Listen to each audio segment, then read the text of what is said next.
Nakauwi na ng Pilipinas ang komedyante na si Vice Ganda at ang partner nito na si Ion Perez matapos ang abala na binigay sa kanila ng Philippine Airlines. Samantala ipinakita ni Vice Ganda sa kanyang Instagram account ang video nila ni Ion kasama si Nanay Rosario sa kanilang bahay. Makikita din ang kanyang anak-anakan na si Ryan Bang na binidyo pa ang kanilang sweet moments. Sa kabila ng mga nangyari, habang pauwi sila ng Pinas nagawa pa rin nila mag-celebrate ng kanilang 5th anniversary.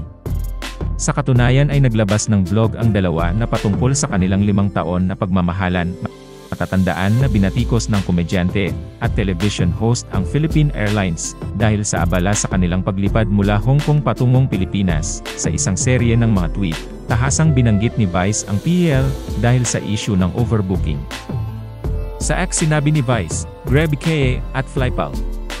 Grabing pangaabala at perwisyo ang dinulot mo sa masaya sanang trip na ito. Bakit kayo ganyan? Ilang beses nyo kaming pinaranas ng overbooking sa puntong di nakasakay ang kasama namin. Ngayon ako naman ang nawalan ng upuan." Ayon kay Vice Ganda, ang insidente ay nagdulot sa kanila ng matinding stress. Pinuna niya ang PL para sa kanilang mga kasanayan sa overbooking, na kinwestiyon ang kanilang concern para sa kapakanan ng mga pasahero na higit pa sa pera.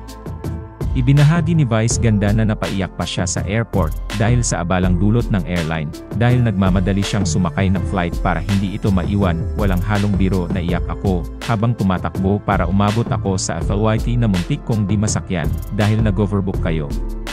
Siyon inabutan kong mukhang kawawang nasa pinto ng eroplano dahil ayaw niyang sumakay kung di ako makakasakay. Yun ang ginawa niyo sa amin."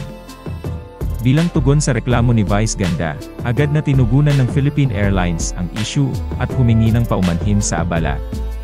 Nilinaw nila na ang flight ay hindi overbook, ngunit inalala lang nila kaligtasan dahil ang dalawang business class na upuan ay hindi magagamit. Na-acknowledge ng PL ang abala at ipinaliwanag na una nilang inalok si Vice ng downgrade sa economy class, ngunit kalaunan ay natukoy ang mga alternatibong pasahero na nagpapahintulot sa kanya na bumalik sa kanyang orihinal na mga upuan. Sa kabila nito, sinabi ni Vice na ang mga tauhan ng PL ang unang nagpaalam sa kanya ng overbooking.